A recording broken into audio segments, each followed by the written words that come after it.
was involved in another Only Connect show a few years ago called Pancras Boys Club, which was a collaborative play with some other writers. And I don't know what initially attracted me to it. I just sort of was offered it through my agent, and I was quite apprehensive about it actually, and I didn't quite know what I was letting myself in for. But then I just turned up at this. At the Only Connect building one day and sat on a table around these guys who'd just come out of prison. Some of them had actually just got out of prison a few days before, in one case a few hours before. And there was just something incredibly amazing and kind of inspiring about being in a room with them and the energy that they brought. And I was kind of hooked actually. And I can talk more about that, so I was really keen to work with the company again on a play that was totally my own.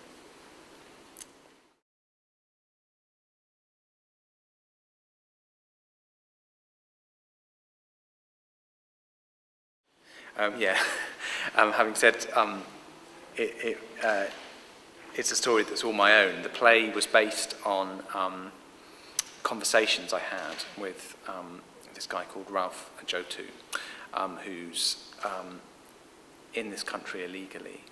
And it was never intended to be a straight adaptation, a biopic, a story of his life. But as we began to talk, what began to emerge were themes from his life. Themes like running away from yourself and entering a new culture that I found that I could identify with. I lived abroad myself. I used to live in Bangladesh. And so even though our experiences and our life experiences were very different, it soon became clear that we shared some experiences, such as the experience of coming to a kind of inhospitable place like England and the cold of England. And so we began to find common ground.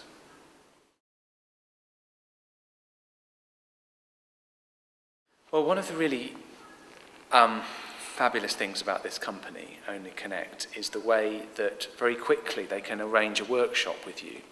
So I had a first draft or a half a draft of the play for them, and I thought, well, I just don't know about it, I don't understand the world, and so I took it in to these guys, and we workshopped it, and they just bring so much into the room, so much experience, and so much energy, and so much life. For example, there was a scene that's actually no longer in the play, but I wanted to have a scene set in a cannabis farm, and not to mention anyone in particular, but some of the guys in the room knew rather a lot about cannabis farms, and one of them sort of delivered this sort of extraordinary monologue about, you know, how you should look after cannabis plants in a cannabis farm. And you just couldn't get that anywhere else. You just couldn't get those words and those experiences from anyone else.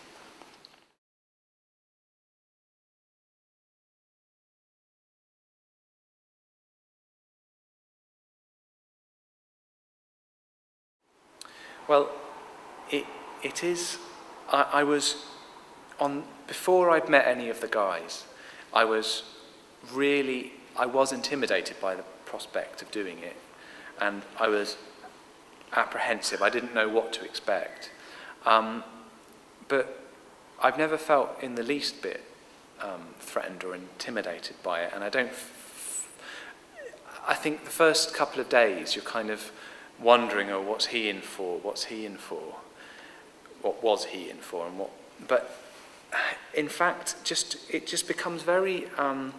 That just becomes totally irrelevant after a few hours of working with them, and they're just people who you're working with, but often people with incredible charisma, actually, incredible energy and spirit and life force, and that's what's amazing about working with them. And sometimes that incredible energy and charisma has led them to problems, to drug use especially. Drug use is something that, you know, people get into patterns of that, and but you sort of often find that the people who are the most creative are the ones who find themselves needing that. So it can be quite sad sometimes because people do relapse.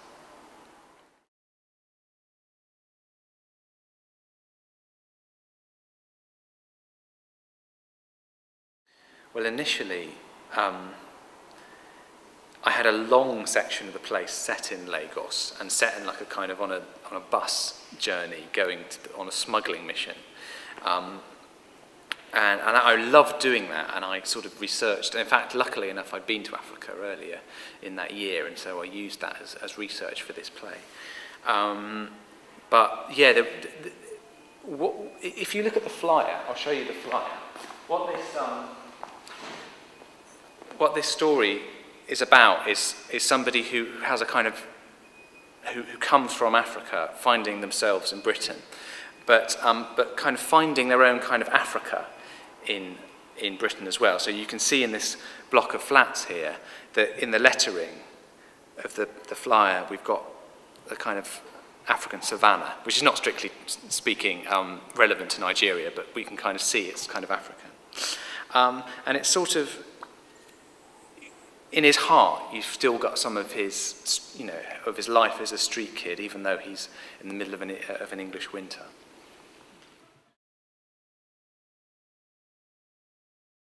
It's much darker. It's much more. This is. I've been really worried about my mum seeing this. It's a more hard-hitting play than I've ever written before, actually. And yeah, I've pushed things further than I've ever done before.